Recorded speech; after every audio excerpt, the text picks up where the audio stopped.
ونعوذ بالله من شرور أنفسنا ومن سيئات أعمالنا من يهده الله فلا مضل له ومن يضلله فلا هادي له أشهد أن لا إله إلا الله وحده لا شريك له وأشهد أن محمدا عبده ورسوله أما بعد.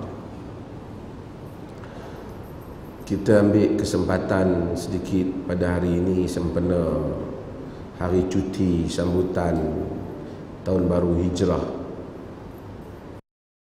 Kita ramai orang duduk tak pergi mana, dan kemudian ada kayuhan lagi, dan juga terima kasih kepada pihak RTM yang buat rakaman secara langsung tazkirah kita tengah hari ini ataupun selepas zuhur ni.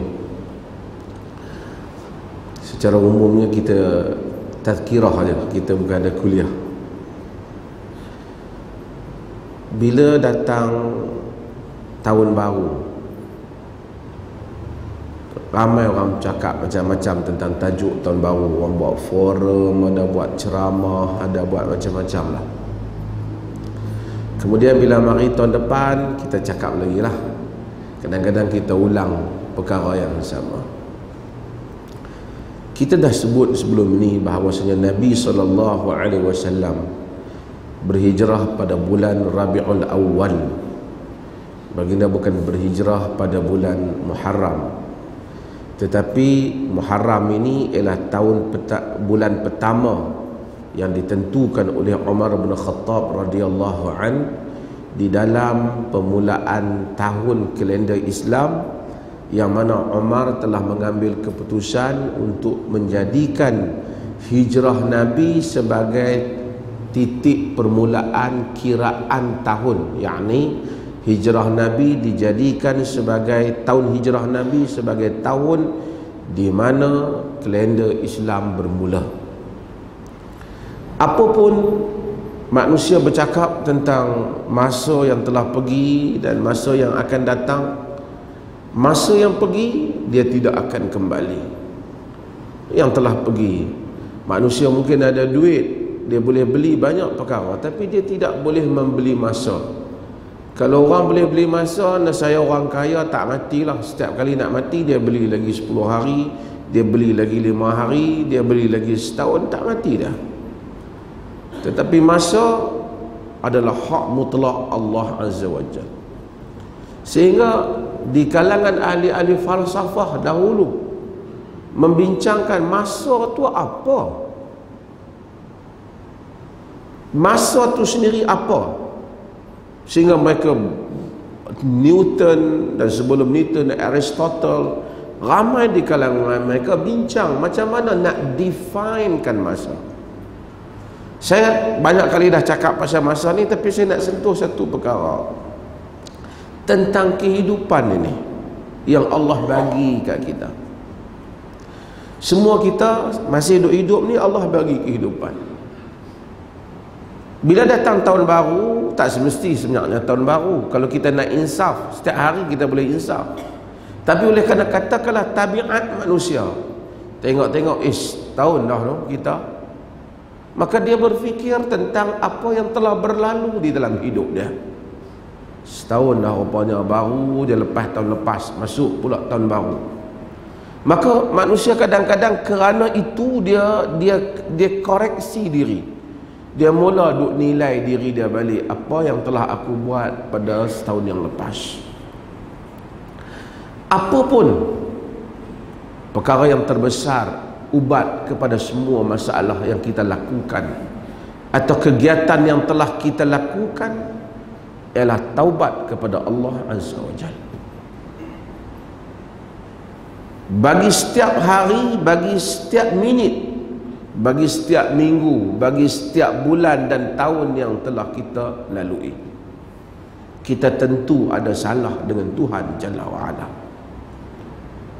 Maka nikmat hidup ini kita akan rasa apabila kita sentiasa taubat ke Allah. Setiap hari kita taubat ke dia. Dunia ni tuan-tuan, dunia ni, kekayaan dunia, harta, kereta, motosikal hebat, Dulu orang naik motosikal sekadar nak sampai tempatnya. Sekarang ada motosikal besar, lebih mahal daripada kereta. Kereta macam-macam jenis, menentukan pula status orang, rumah, tanah. Semua ni Allah bagi kepada orang baik dan orang jahat. Semua dapat. Jangan heran kalau tengok orang jahat lebih kaya pada orang baik. Dunia ni Allah bagi kat orang baik pun dia bagi, kat orang jahat pun dia bagi. Harta benda dunia ni, hak beriman pun dia bagi, hak kafir lawan dia pun dia bagi. Tapi akhirat Allah tak bagi, melainkan kepada orang yang dia sayang saja. Kalau Allah tak rezekikan kita dunia banyak, tapi dia rezekikan kita taubat, dia rezekikan kita nikmat beristighfar, dia rezekikan kita seronok berzikir, seronok baca Quran, masuk main masjid, dalam masjid dada rasa lapang, lepas sembahyang zikir berdoa rasa seronok, nikmat. Tanda dia sayang kat kita, tanda dia telah bezakan antara kita dengan hamba-hamba dia yang lain. Kerana hamba-hamba dia yang lain tu walaupun kita nampak macam hebat, tapi Allah kata wa man a'rada an dhikri fa inna lahu ma'isyatan dhanka. Sesiapa yang berpaling daripada mengingati aku, sesungguhnya bagi dia kehidupan yang sempit. Kita nampak macam dia luas, tapi dada dia sempit. Kalau tanya orang yang pernah bertaubat kepada Allah di atas dosa dia, apakah nikmat yang paling nikmat dia rasa dalam hidup dia? Nescaya dia akan tahu nikmat ketika dia bertaubat kepada Allah, ketika dia menangis minta ampun kepada Allah, ketika satu orang bangun di tengah malam berdoa ke Allah, ketika satu orang sujud dengan penuh khusyuk kepada Allah, kepada satu orang yang tenggelam di dalam berzikir, menyebut, beristighfar, memuja dan memuji Allah.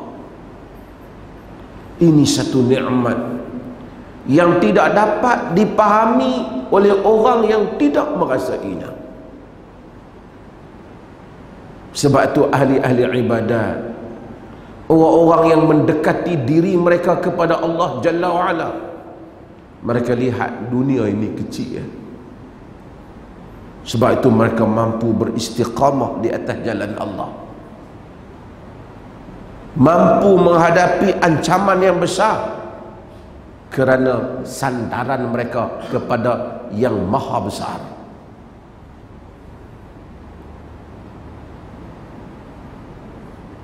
Bila Allah bagi nikmat istighfar, nikmat taubat, dia bagi nikmat dunia kat kita.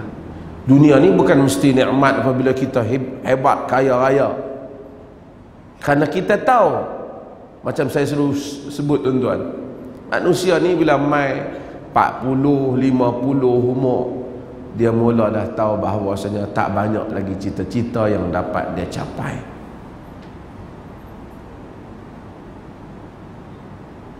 Mai 60, 70, tak banyak benda yang dia hendak diharapkan. Dia tahu masir dia, penyudah dia adalah akhirat. Lalu dia tenggelam dengan nikmat menuju kepada Tuhan. Sebab itu masa berjalan, berputar. Kata Anas bin Malik, doa yang didoa yang banyak sekali Nabi doa, ialah Rabbana atina fid dunya hasanah wa fil akhirati hasanah wa qina adzabannar. Ni doa yang paling banyak Nabi doa. Kata Anas, dia masukkan doa ni bagi setiap doa dia. Tapi kita kadang-kadang doa, ramai orang Melayu pun doa ni juga, tapi tak perasan dah. Rabbana atina hasanah fil akhirati hasanah wa qina adzabannar. Kita tak ada feeling, kita tak tahu Tentang besarnya makna doa ni diajar di dalam Al-Quran. Rabbana atina fid dunya hasanah. Wahai Tuhan kami, bagikanlah kepada kami di dunia ini kebaikan.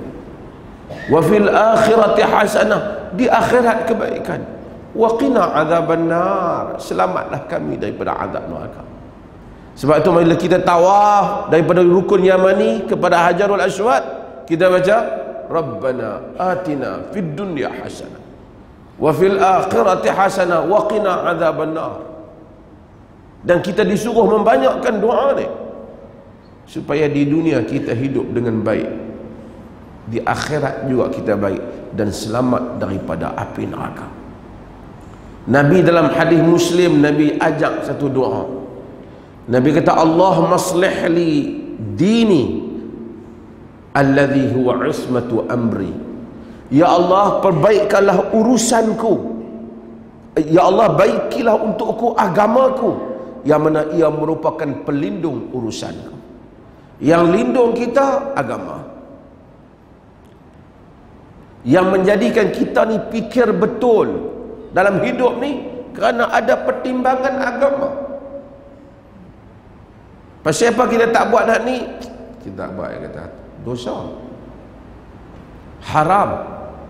Agama bagi kita fikir betul, dan agama melindungi urusan kita. Kalau kita sebab itu baiki agama. Baiki agama macam mana?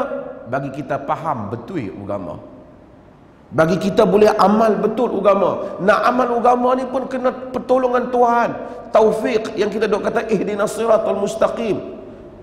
Ramai orang tahu agama, orang tak amal pun. Bukan dia kurang pengetahuan daripada kita, dia kurang taufik daripada kita.